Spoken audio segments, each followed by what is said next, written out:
ప్రియ భగవద్బంధువులారా, మహాలక్ష్మీదేవి వైభవం అత్యంత మహోన్నతమైనటువంటిది. ఆ తల్లి వైభవాన్ని గురించి, ఆమె యొక్క సౌందర్యాన్ని గురించి మనం ఎన్నెన్ని రోజులు చెప్పుకున్నా తనివి తీరనటువంటిది. అటువంటి అద్భుత సౌందర్య రాశి అయిన ఆ అమ్మ ఎంతో కోమలమైన స్వభావం కూడా కలిగి ఉన్నది అని చెప్పుకుంటూ ఉంటాం. తల్లి స్వభావము చాలా కోమలమైనదే కాక ఆమె యొక్క దేహము కూడా అంతే కోమలమట. దాన్ని మరికొద్ది అతిశయోక్తిగా వర్ణిస్తూ ఉన్నారు. ఇది అతిశయోక్త్యా లేక వాస్తవమా అనంటే వాస్తవమేమో మనకైతే ఎప్పుడూ తెలియదు. కానీ మనకున్న పరిజ్ఞానం చాలా తక్కువ కదా.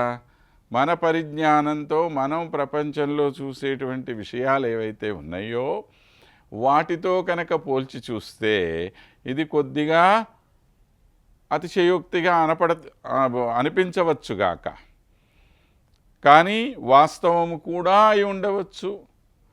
ఎందుకని? కొన్ని అలౌకికమైన విషయాల గురించిన సంపూర్ణ జ్ఞానం మనకి లేదు కాబట్టి. కనుక ఏ విధంగా చూసినా ఒక అద్భుతమైనటువంటి విషయాన్ని ఈరోజు మన ముందు ఉంచబోతూ ఉన్నారు శ్రీమాన్ పరాశర భట్టర్ స్వామివారు. పాదారుంతదమేవ పంకజరజః చటీభృశాలోకితైః. పాదారుంతదమేవ పంకజరజః చటీభృశాలోకితైః. అంగంలానిః అధ అంబ, అంగంలానిః అధ అంబ. సాహస విధౌ లీలారవిందగ్రహః, సాహస విధౌ లీలారవిందగ్రహః.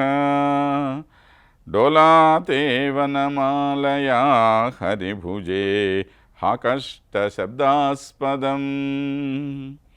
డోలాతే వనమాలయా హరిభుజే హాకష్టశబ్దాస్పదం. కేన శ్రీరతికోమలాతనురియం వాచాం విమర్దక్షమా. కేన శ్రీరతికోమలాతనురియం వాచాం విమర్దక్షమా.